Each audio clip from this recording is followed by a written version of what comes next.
Breaking news from Michoacan. Armed groups from the Jalisco New Generation Cartel and Los Viagras have launched a drone attack on a Mexican military base. Di jantung Michoacan yang bergolak, seorang pemuda bernama Sierra Santana menyisir rambutnya dengan gaya khas hingga dijuluki Viagra oleh saudara-saudaranya. Candaan yang tanpa sengaja melahirkan nama yang kelak mengguncang Meksiko. Tahun 2014, mereka hanyalah petani biasa yang membentuk kelompok bernama Los Viagras untuk melindungi desa dari ancaman kartel besar. Namun, di tanah panas Tierra Caliente, kekuasaan dan keberanian perlahan berubah arah. Di bawah kepemimpinan El Tronado, kelompok ini tumbuh menjadi kekuatan yang menyaingi jaringan kriminal terbesar di negeri itu, bersaing keras dengan CGNG dalam perebutan wilayah dan pengaruh. Dari tawa ringan tentang gaya rambut, lahirlah salah satu kelompok paling berpengaruh di Meksiko modern, sebuah kisah tentang keberanian, ambisi, dan bagaimana kekuasaan dapat mengubah segalanya. Inilah perjalanan Los Viagras, dari pelindung rakyat menjadi penguasa jalanan Michoacan.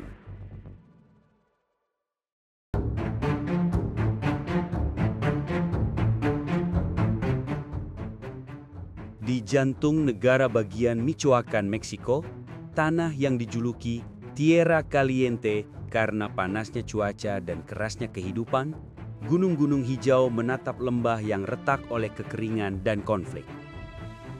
Di sanalah, di antara aroma tanah alpukat dan suara tembakan di kejauhan, lahir sebuah kelompok yang kelak akan menjadi simbol paradoks Meksiko modern, Los Viagras. Awalnya, tidak ada niat membentuk pasukan kriminal.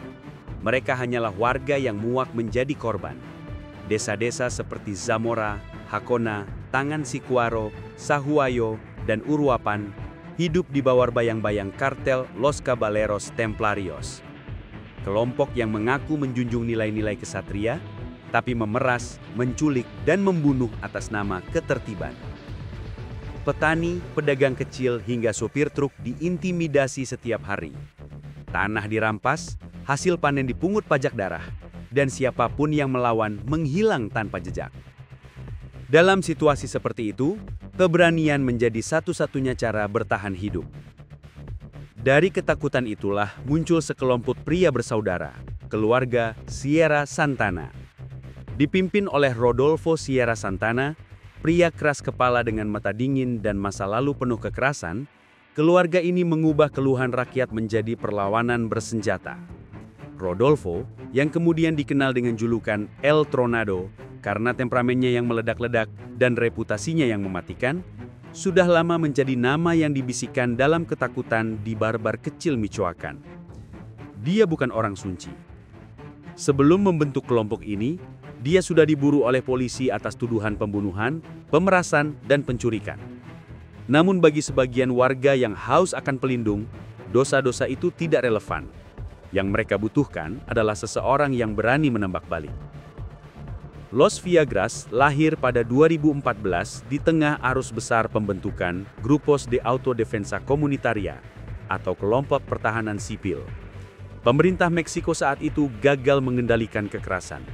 Aparat banyak yang terlibat dalam suap dan pengkhianatan. Maka, rakyat mengambil senjata sendiri, senapan berburu, AK-47 selundupan, bahkan pistol rakitan, dan mendirikan barikade di jalan masuk desa. Di sanalah Los Viagras mulai menunjukkan taringnya. Mereka menutup akses untuk pasukan Templarios, melindungi rumah-rumah warga, dan mengusir pemungut pajak ilegal. Nama Los Viagras sendiri muncul bukan dari ide besar atau strategi propaganda, tapi dari ejekan di antara saudara. Salah satu dari mereka yang selalu menata rambut dengan gel berlebihan hingga berdiri tegak seperti iklan obat kuat, jadi bahan lejokan. Dari candaan itu, lahir nama yang kemudian menakutkan seluruh Michoacan.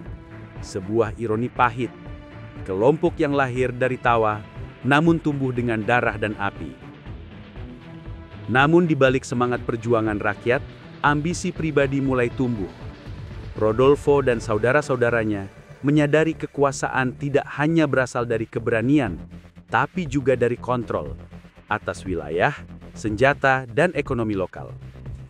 Ketika kelompok-kelompok pertahanan lain perlahan melemah, Los Viagras tetap bertahan, membangun jaringan informasi dan aliansi dengan sisa-sisa La Nueva Familia Michoacana, kartel yang sedang berupaya bangkit dari reruntuhan perang narkoba.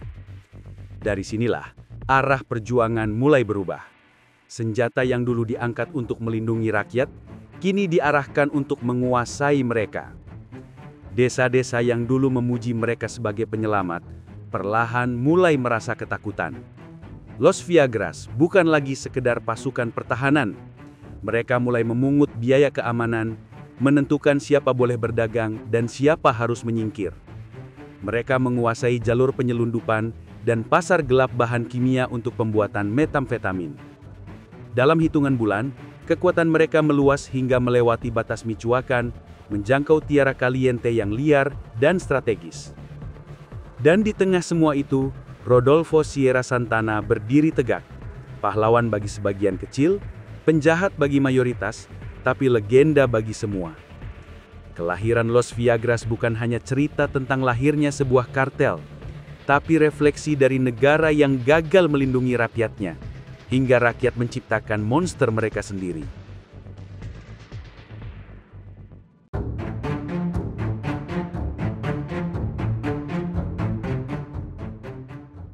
Begitu Los Viagras mulai dikenal di Michoacan, mereka segera terseret ke dalam permainan yang jauh lebih besar dari sekedar pertahanan desa. Di balik layar, kekuatan politik dan militer Meksiko mulai memanfaatkan keberadaan mereka. Pemerintah melihat potensi dari kelompok yang terorganisir dan bersenjata, terutama di tengah upaya membasmi kekuasaan Los Caballeros Templarios, kartel yang selama bertahun-tahun menguasai wilayah itu dengan kekejaman dan ketakutan. Pada saat itu, Alfredo Castillo Cervantes, Komisaris Keamanan Negara bagian Michoacan yang ditunjuk langsung oleh pemerintah federal, mendekati saudara-saudara Sierra Santana dengan tawaran yang menggoda. "Bantu kami menangkap Servando Gomez Martinez alias El Tuta," ujarnya. Raja narkoba yang mengendalikan jalur perdagangan, aparat dan bahkan politisi lokal. Sebagai imbalan, Los Viagras akan mendapatkan pengakuan resmi sebagai bagian dari Fuerza Rural, sebuah pasukan semi-militer di bawah koordinasi pemerintah. Bagi Rodolfo Sierra Santana dan saudara-saudaranya, tawaran itu terdengar seperti legitimasi. Setelah bertahun-tahun hidup dalam ketakutan dan perlawanan, kini mereka merasa diakui. Maka kesepakatan pun terjalin. Sebuah aliansi antara rakyat bersenjata dan negara yang putus asa mencari stabilitas. Hasilnya datang cepat. Februari 2015, setelah serangkaian operasi dan informasi dari jaringan lokal Los Viagras, El Tuta ditangkap di Morelia tanpa baku tembak besar. Bagi publik, itu tampak seperti kemenangan negara melawan kejahatan, tapi di balik layar, kemenangan itu juga menandai titik balik. Kelompok-kelompok pertahanan mulai merasa mereka memiliki kekuatan setara aparat. Namun, seperti semua aliansi yang lahir dari kepentingan, fondasinya rapuh.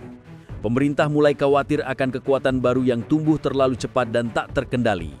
Los Viagras, yang dulunya pelindung, kini menguasai wilayah, menegakkan hukum mereka sendiri, dan bahkan menolak menyerahkan senjata ketika diminta. Mereka telah berubah dari sekedar penjaga desa, menjadi kekuatan yang memegang kendali atas sebagian besar Apatzingán, kota strategis di jantung Tierra Caliente. Puncak ketegangan terjadi pada Desember 2014 ketika pemerintah federal memutuskan untuk melucuti kelompok-kelompok autodefensa, termasuk Los Viagras. Bagi Sierra Santana dan pasukannya, perintah itu bukan ajakan damai, melainkan pengkhianatan. Mereka menolak mentah-mentah. Apatzingán pun berubah menjadi panggung berlawanan. Los Viagras mendirikan barikade, menduduki gedung-gedung publik, dan menolak keluar dari kota. Mereka mengibarkan bendera putih bertuliskan pesan perlawanan terhadap korupsi dan ketidakadilan. Lalu datanglah 6 Januari 2015, hari yang kemudian dikenal warga sebagai El Día de la Traición, Hari Pengkhianatan. Pagi itu, pasukan polisi federal bergerak dengan kekuatan penuh. Truk-truk lapis baja menyisir jalan utama Apatzingán, membubarkan massa bersenjata dan tak bersenjata yang berkumpul di depan balai kota. Ketegangan yang sempat membeku meledak dalam hitungan menit. Suara tembakan memecah udara panas musim dingin. Ketika debu mereda, 10 warga sipil tewas, dan 21 lainnya luka parah. Kekerasan hari itu bukan sekedar bentrokan, melainkan simbol hancurnya kepercayaan antara rakyat dan pemerintah. Los Viagras memang berhasil diusir dari Apatzingan, tapi kekalahan itu justru menguatkan tekad mereka untuk tidak lagi tunduk kepada siapapun. Bagi mereka, negara telah menunjukkan wajahnya yang asli, bukan pelindung, melainkan penguasa yang hanya datang ketika merasa terancam. Sejak saat itu, garis moral yang memisahkan autodefensa dari kartel menghilang. Los Viagras mulai beroperasi layaknya organisasi kriminal, membentuk jaringan, menguasai perdagangan gelap, dan memanfaatkan kekosongan kekuasaan yang ditinggalkan oleh Los Caballeros Templarios.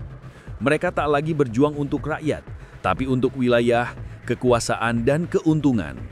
Di Tierra Caliente, kepercayaan telah mati bersama mereka yang gugur di Apatzingan. Dan dari reruntuhan pengkhianatan itu, lahirlah predator baru, lebih licik, lebih terorganisir, dan lebih haus akan kendali daripada siapapun sebelumnya.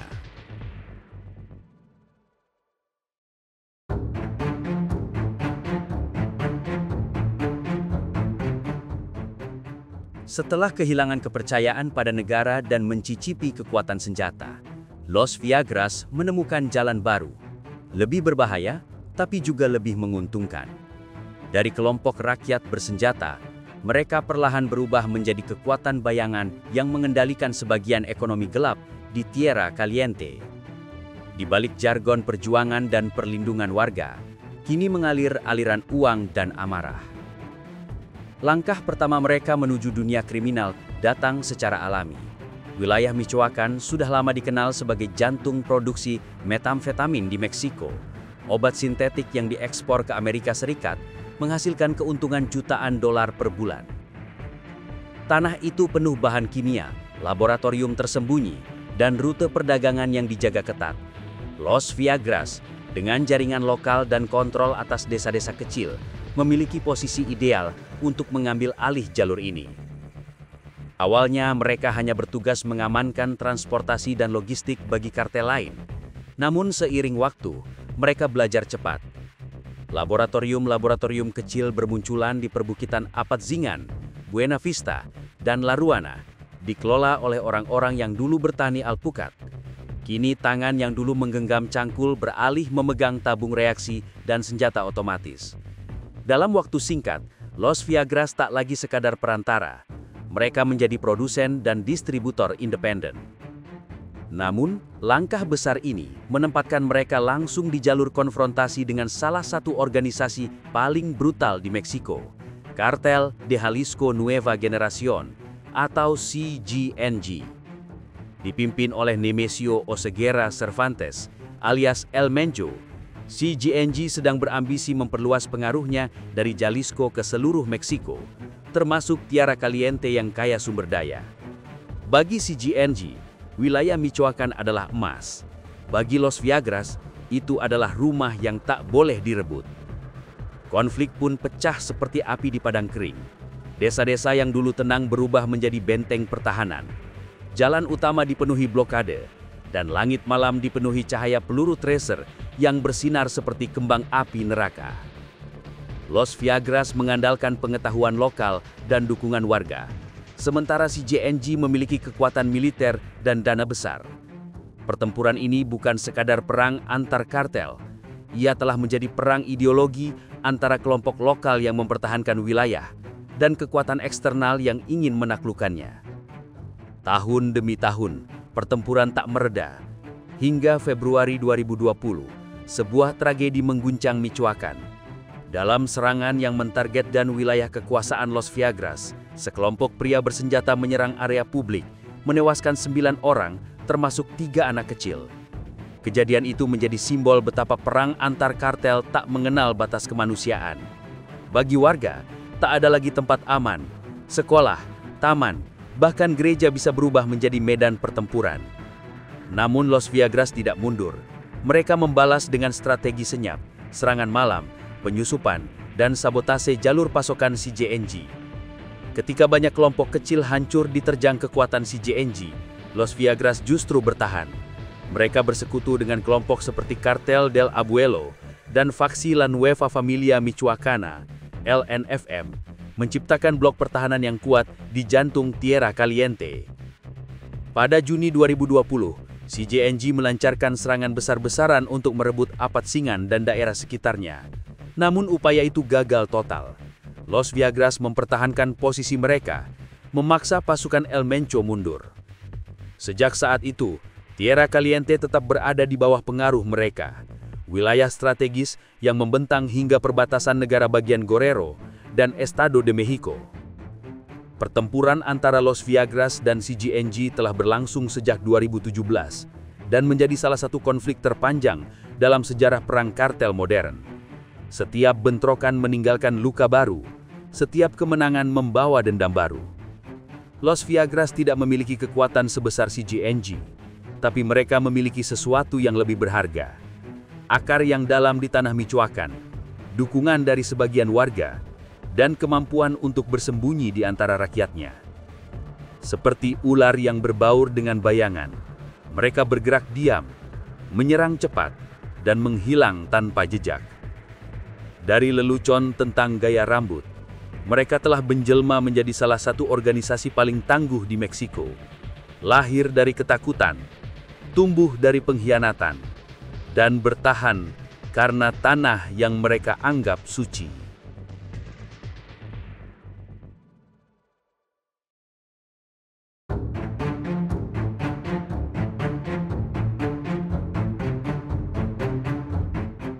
Pada puncak pengaruhnya, Los Viagras dikenal luas melalui video dan liputan media sosial yang memperlihatkan kekuatan mereka.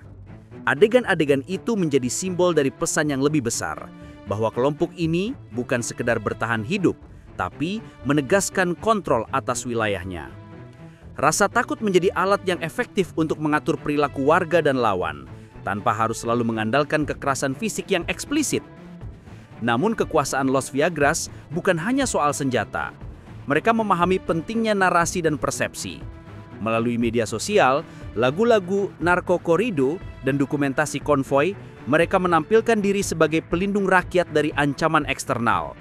Strategi ini membuat mereka menjadi legenda lokal, terutama bagi masyarakat yang merasa negara absen dalam memberikan perlindungan. Di ranah politik, pengaruh mereka pun merambah jauh. Los Viagras membangun jaringan di pemerintahan lokal, membiayai kampanye, dan mempengaruhi petunjuk publik. Di beberapa kota, keputusan strategis tidak lagi hanya datang dari balai kota, tapi dari meja pemimpin kartel yang memiliki kendali di lapangan. Konflik besar seperti pertempuran di Apatzingan menandai titik balik mereka. Di kota ini, garis antara aparat dan kartel semakin kabur. Warga menyaksikan bentrokan, dan dari peristiwa itu jelas terlihat bahwa Los Viagras bukan sekedar kelompok kriminal. Mereka telah menjadi sistem tersendiri yang mengatur hukum, ekonomi, dan keamanan lokal. Kini Michoacan hidup dalam dua realitas, hukum formal di atas kertas dan hukum bayangan di jalanan, dengan senjata, pengaruh, dan uang sebagai fondasinya. Los Viagras lahir dari perlawanan, tumbuh menjadi penguasa bayangan yang mengubah wajah wilayahnya. Pesan yang tersisa jelas, di tanah di mana negara gagal hadir sepenuhnya, kekuasaan baru muncul bukan dari luar, tapi dari kebutuhan masyarakat yang tak terpenuhi. Dan bayangan Los Viagras menjadi simbol dari realitas itu.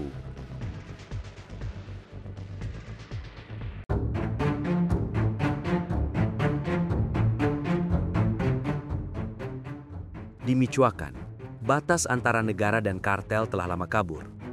Di jalanan Tierra Caliente, lencana polisi dan senjata kartel terkadang memantulkan cahaya yang sama. Tak lagi jelas siapa yang menegakkan hukum dan siapa yang melanggarnya. Di tengah kekacauan itu, Los Viagras tumbuh bukan sekedar sebagai kelompok bersenjata, melainkan sebagai pemerintahan bayangan. Setelah menyingkirkan musuh-musuh utama dan menguasai jalur perdagangan, Los Viagras mulai membangun sistem kekuasaan yang menyerupai struktur negara. Mereka memungut pajak keamanan dari para pedagang, petani, dan pemilik usaha alpukat. Setiap truk yang lewat di jalan pedesaan harus membayar kuota, iuran wajib yang mereka sebut sebagai biaya perlindungan. Di atas kertas, itu tampak seperti bentuk keamanan swasta. Tapi di lapangan, itu adalah tanda bahwa hukum negara telah digantikan oleh hukum mereka sendiri. Kekuasaan Los Viagras tidak berhenti di ekonomi. Mereka menembus lapisan sosial dan politik dengan kecepatan yang mengkhawatirkan. Kepala desa, pejabat lokal, bahkan aparat keamanan kerap bernegosiasi langsung dengan perwakilan mereka. Dalam beberapa kasus, keputusan publik seperti penempatan pos polisi atau distribusi bantuan tidak lagi datang dari pemerintah, melainkan dari perintah internal kartel. Di banyak wilayah Michoacan, orang-orang tahu satu kebenaran sederhana. Jika ingin hidup tenang, bukan ke kantor polisi tempat mereka melapor, tapi ke orang Los Viagras yang mereka datangi. Di ladang-ladang alpukat yang hijau, ekonomi berjalan di bawah pengawasan senjata. Setiap ekspor, setiap transaksi, bahkan harga pasar lokal dikontrol secara tak langsung oleh kelompok ini. Bagi mereka, buah hijau itu bukan sekedar komoditas pertanian, melainkan emas hijau, sumber dana yang menopang operasi, membayar loyalitas, dan membeli keheningan. Namun, yang paling mencengangkan bukanlah kekuatan senjata mereka, melainkan kemampuan mengatur hidup sosial. Los Viagras memahami bahwa untuk bertahan, mereka harus memberi kesan stabilitas. Di beberapa wilayah, mereka membangun sekolah, membiayai perayaan desa, bahkan memberikan kompensasi kepada keluarga korban konflik. Ini bukan belas kasih, ini strategi kontrol. Dengan menciptakan kesan normalitas, mereka menanamkan rasa ketergantungan, membuat rakyat berpikir bahwa tanpa mereka, hidup akan jauh lebih buruk. Akibatnya, warga sipil hidup di bawah dua hukum. Satu ditulis oleh negara, satu lagi ditentukan oleh kartel. Di siang hari, mereka menghormati pemerintah. Di malam hari, mereka tunduk pada kekuasaan bayangan. Di antara keduanya, keadilan menjadi konsep yang relatif, bergantung pada siapa yang memegang senjata. Kini, Michoacan bukan lagi sekedar wilayah konflik, tapi laboratorium sosial, tempat kita menyaksikan bagaimana kekuasaan informal bisa tumbuh menggantikan institusi resmi. Negara tak lagi runtuh dengan ledakan besar. Ia pelan-pelan menguap, digantikan oleh sistem paralel yang lebih cepat, lebih efisien, tapi juga lebih kejam. Di sanalah Los Viagras berdiri hari ini, bukan hanya sebagai kartel, tapi sebagai pemerintahan dalam bayangan. Mereka menulis undang-undang tanpa tinta, menegakkan aturan tanpa pengadilan, dan memungut pajak tanpa legitimasi. Dan selama negara terus gagal hadir di tempat-tempat seperti Tierra Caliente, bayangan itu akan terus tumbuh, menelan cahaya satu wilayah demi satu wilayah.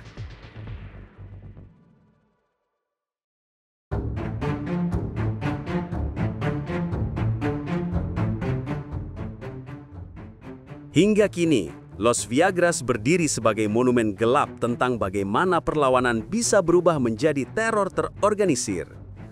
Di bawah kepemimpinan El Tornado, mereka menguasai rute metamfetamin dan tanah alpukat bernilai miliaran sambil terus berperang mempertahankan wilayah kekuasaan mereka di jantung Michoacan. Konflik di Tierra Caliente tak kunjung usai. Desa-desa terbakar, keluarga tercerai, dan generasi muda tumbuh dengan suara peluru sebagai pengantar tidur. Di wilayah yang panasnya tak hanya datang dari matahari, tapi juga dari dendam yang tak padam, Los Viagras menjadi simbol dari dua sisi manusia, pelindung dan pemangsa. Apakah mereka pahlawan yang jatuh atau monster yang lahir dari kekosongan? Jawabannya bergantung pada siapa yang bercerita. Namun satu hal pasti, darah mereka telah meresap ke tanah Michoacan. Ia menjadi bagian dari sejarah, mengalir di sungai, menempel di dinding desa, dan berbisik lewat angin yang menerpa ladang alpukat. Setiap desir udara panas membawa ingatan tentang perjuangan, pengkhianatan, dan kekuasaan yang menuntut harga terlalu mahal. Di Tierra Caliente, tak ada akhir yang benar-benar berakhir, hanya siklus yang berulang di bawah langit yang sama, dengan nama-nama baru dan luka yang serupa. Dan di tengah semua itu, bayangan Los Viagras masih berdiri tegak sebagai warisan kelam yang menolak dilupakan.